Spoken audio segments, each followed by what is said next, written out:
ನಮ್ಮ ಚನ್ನಗಿರಿಲಿ ನಾವು DCC bank ಒಂದು ಕ್ಯಾಂಡಿಡೇಟ್ ಹಾಕಿದ್ವಿ. DCC ಬ್ಯಾಂಕ್ ಚುನಾವಣೆ ಕಾಂಗ್ರೆಸ್ ಬೆಂಬಲಿತ ಒಂದು ಕ್ಯಾಂಡಿಡೇಟ್ ಹಾಕಿದ್ವಿ.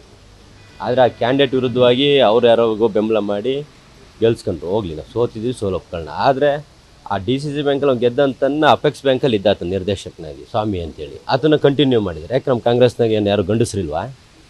ಅಪೆಕ್ಸ್ ಬ್ಯಾಂಕಿಗೆ ಹೋಗೋಂಥ ಗಂಡಸ್ರು ಯಾರು ಇಲ್ವಾ? ನಾವು ಅವನ್ನೇ ಮಾಡ್ಬೇಕಾ? ಇಂಥವನ್ನೆಲ್ಲ ಸಹಿಸ್ಕೊಂಡು ಇರೋಕ್ಕಾಗಲ್ಲ. ಇವತ್ತೇ ಬೇಕಿದ್ರೆ ರಾಜಕೀಯ ಹೋದ್ರೂ ಪರವಾಗಿಲ್ಲ, ನನಗೆ ಅವಶ್ಯಕತೆಯೂ ಇಲ್ಲ. ಇಂಥ ಬಕೆಟ್ ಹಿಡಿ ಅಂಥದ್ದಂತೂ ನಾವು ಮಾಡಲ್ಲ. ತಾವು ಸಚಿವರ ಜೊತೆ ಮಾತಾಡೋದಾಗಿತ್ತಲ್ಲ? ಮಾತಾಡಾಯ್ತು, ಹೇಳಿದ್ದಾಯಿತು. ಉದಾಹರಣೆ ನಮ್ಮ ಶಾಂತನಗೌಡ್ರ ಮಗ MLA 3 ಸಾರಿ MLA, ಅವ್ರಿಗೊಂದು ಬೋರ್ಡ್ ಚೇರ್ಮನ್ ಕೊಟ್ಟಿಲ್ಲ, ಮಂತ್ರಿ ಸ್ಥಾನ ಕೊಟ್ಟಿಲ್ಲ. ಅವ್ರ ಮಗನೂ DCC ಬ್ಯಾಂಕ್ ನಿರ್ದೇಶಕ ಇದ್ದಾನೆ. ಆತನು ಮಾಡ್ಬೋದಲ್ಲ ತುಮಕೂರ್ಸ್ಗೆ, ಇದಕ್ಕೆ ಸಾರಿ ಅಪೆಕ್ಸ್ಗೆ.